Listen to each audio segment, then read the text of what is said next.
My name is Will Weber. I was a Peace Corps volunteer in Nepal. It was Nepal 28. I was a math and science high school teacher in eastern Nepal. I was there from late 1970 through early 1974.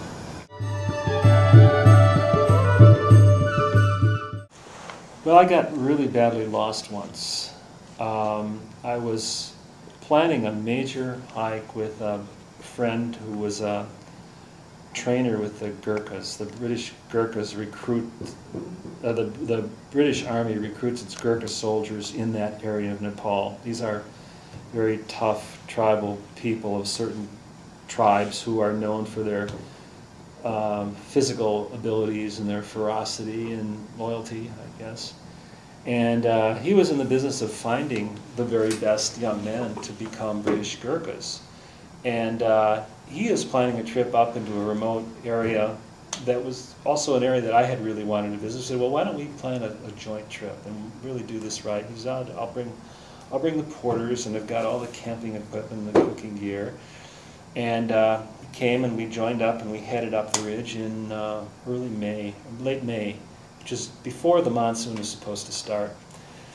It was beautiful. I remember thinking, oh, this is just the culmination of my experience in Nepal. I'm with this British sergeant here who's an absolute expert in survival, and he knows all these obscure languages of these people. We've got the very best people in the entire Gurkha camp coming along with us, and we're going to find the Yeti, and we're going to discover a new bird.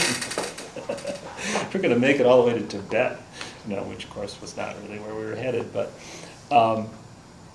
we started up, and it was fine the first day. I remember we talked about the real macho thing. We talked about supplying ourselves properly, and we bought a sheep from a local herder and butchered it and quartered it and smoked it, because we were going to have all we needed to eat on this trip.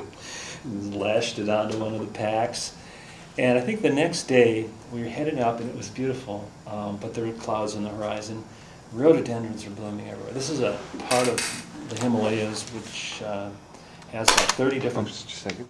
So we were headed up in this beautiful rhododendron forest. There's like 30 kinds of rhododendrons here. It's almost a pure rhododendron forest, and the pinks and reds and yellows and whites, and there's these sunbirds that feed on the rhododendron blossoms, and it was paradise.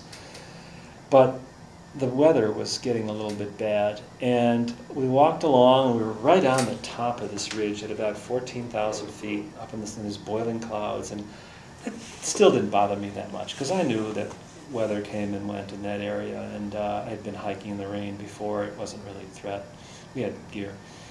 And then it started to hail, and quickly several things came to my realization. The reason there were only these rhododendrons growing there is because this was a hail-prone area. Rhododendrons have really tough leaves. Anything else up there would have been shredded because these were big hailstones that came down. These extremely steep ridges create these updrafts, and it must just propel the hailstones way up in the air, and they come down. They keep getting heavier and heavier. So pretty soon there were golf ball size and baseball size hailstones falling around us, and we kind of tried to get shelter and took our packs off, and the Gurkhas were with them were scrambling to find places, and it was quite a wind and hailstorm, and then it stopped, and we looked around, and it was this boiling cloud. It's just an amazing experience, just a sense of being in a maelstrom, in a sense of natural power, And we went a little further up the ridge, and another storm hit. This was a little higher, even stronger winds, more rain, hail. And I looked at Mike, saying, won't mention his last name. I looked at him, and he was just really pale. I said, Mike, you look terrible. What's the matter? He said, I don't know. He said, but I just took a piss, and my urine was brown. And I think that means I've got hepatitis, and I have to go right away. I have to leave. I have to go back. Just because I've had hepatitis before, and the doctor told me if I got it again, and I didn't get treatment right away, that I could have serious liver damage. I said, well, you mean just abandon this trip? And he says, I have to. He says, I'm sorry. I said, well, can you leave me a couple of these guys and some of the equipment? He says, no, I'm sorry, this is all signed out. These guys are my responsibility. I have to leave, I'm sorry. Good luck. You can take any of the food you want, that's fine, but the hard goods I have to take back. He says, I don't think you should go on either. I had my vacation here. This was the beginning of this dream vacation I had been thinking about as I sat in my village and contemplated this distant ridge from my porch for months. And I said, well, Mike, you got to do what you got to do. And he just disappeared down the ridge, and that was the last I saw of him. Well, I had a big hunk of meat and flour and some other supplies, and I put as much as I could in my pack. Didn't have a tent, because he had the tent, but I had the ground cloth and things. And I had done survival camping things before. I'd been in the Peace Corps. I'd done stuff. This didn't seem, I was comfortable in Nepal.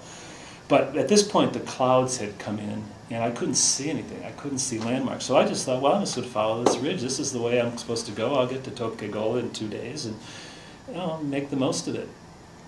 And so I started walking, and it just didn't clear. It apparently was the beginning of the monsoon, and this was the permanent cloud bank that had moved in. And I just didn't have any landmarks. He had the compass. I didn't think to ask him for that. He would have certainly given it to me, so I got very shortly disoriented.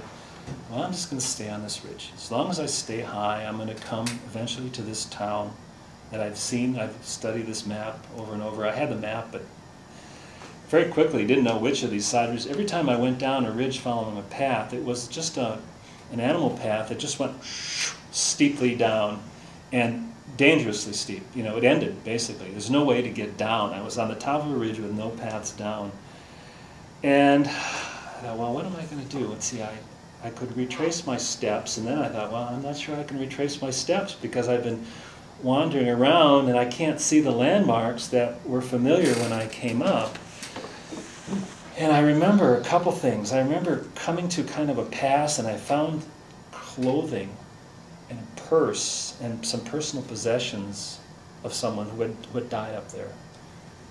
And I know who it was. It looked like female and male, and there was actually money. And Nepalese would not just leave money there. Nobody had been there since this person had died, and it looked like maybe the animals had dragged the bones off. That was pretty scary. Something's up here, people have died before, Nepalese. I remember crawling along a ledge thinking, well, if I go around this ledge, and I'll be able to get a better view around the other side. Maybe the clouds are coming this way. It'll be clear if I just get around. And I remember the clouds opened up, and I saw a whole herd of wild animals, these kind of animals that you don't see because they're so heavily hunted. I had apparently edged into a little valley there where these, called goral, it's like a goat antelope, it's wild animals were living. And under any other circumstances, it would have been such a wonderful experience to see these wild animals. And in this circumstance, I thought, I'm in a place where no one would ever find me if... Well, I wandered around literally for 4 days up there, exhausted my food, and wore out my shoes. I was sort of sleeping under rocks and things. I just reached an absolute existential low. I made my promises about believing in God if only I could get out, and I wasn't getting out, so I threw those out. Finally, the weather cleared enough that I got enough of an orientation, and I saw where the path was that I had come up. I never made it to the goal, and I got myself back on, and as I got lower down in elevation, I got out from this cloud bank, and it turned out it was not at all a bad day. And I had another day's walk down to this village where there was a clinic, where there was a doctor, a British doctor, where I knew I had to go because I was in pretty bad shape. I was, weak, and my feet were torn up. I was blistered. And I remember I went into that village, and people there knew me because it was not so far from my village. They knew me as the school teacher from Madi. People didn't recognize me. I was so beat up and swollen from leeches and insect bites. I remember getting into the clinic, and the doctor wasn't there, but his assistant, a Nepalese medical assistant, she knew me because I had been there like every 4th week to buy supplies in this town. She didn't hardly recognize me. And I scared her because I was there for 3 days just recovering. Yeah, I was lucky. Mm-hmm. I was lucky. Very memorable. Now, was this in your first year or second This year? is my second year. Oh. Yeah, yeah. I still wonder, you know, where that trail goes. I have in my mind that someday I want to find Topkagola via that ridge route, but I won't try it alone next time. Mm-hmm. I won't do it in June or May or June. That's not a good time to do it. And that was just about the time, what your school must have let out just ahead of Yeah. the monsoons, Yeah, huh? yeah. It was the end of school. So that was the other thing, you know. So think back to, no one knew where I was really. I mean, Mike St. Martin knew, but he didn't know there was any trouble, and no one was expecting me back. I didn't file a plan.